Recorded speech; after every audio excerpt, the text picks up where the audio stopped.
Hopes for unregistered subcontractors to rescue Green Homes Grant Scheme.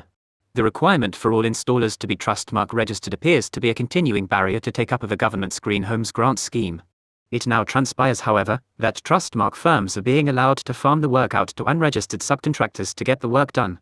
The Green Homes Grant Scheme gives homeowners a £5,000 grant to fund up to 2/3 of the cost of home improvements that aid energy efficiency, primarily insulation or heat pumps. It opened on the 30th of September, 2020, for an initial 6 months and has since been extended to March, 2022. The government expects to allocate £2 billion to the scheme, although this is looking optimistic because of the barriers. To qualify for a grant, the work can only be done by a tradesperson or business that is both TrustMark registered and has either Microgeneration Certification Scheme, MCS, or Publicly Accessible Standards, PAS, certification. This rules out most building firms. There are other hurdles in the small print. You cannot have a grant for double glazing or a new boiler unless you first get more new insulation and/or an air source heat pump or solar thermal panels. Last month, the House of Commons Environmental Audit Committee, an all-party committee of backbench MPs, published a survey confirming that householders were struggling to find installers eligible to carry out the work and those that were eligible were inundated.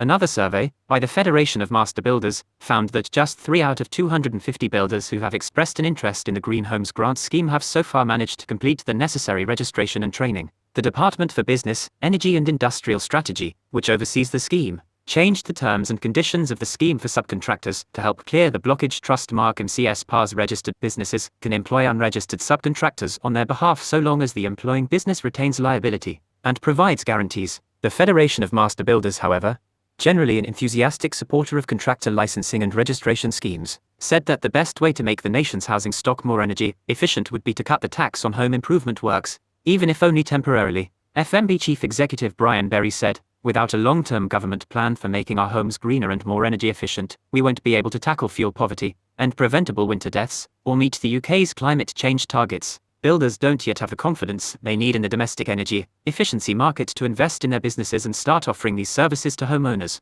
Low engagement in the Green Homes Grant Scheme has illustrated this problem, with just 3 master builders becoming accredited to deliver this work since the scheme's launch. A long-term plan, in the form of a national retrofit strategy, would address these concerns. He said, "A national retrofit strategy would need to be underpinned by a package of fiscal incentives that helps consumers to do their bit for the environment." With 1 in 5 builders saying clients do not have the cash to go green, the government should temporarily cut VAT on home improvements so that more capital is available for homeowners to do the extension they want while also improving the energy efficiency of their home. It is also essential that the government funds and makes available the necessary training courses for builders so that they can get accredited to deliver green home upgrades and to a quality standard.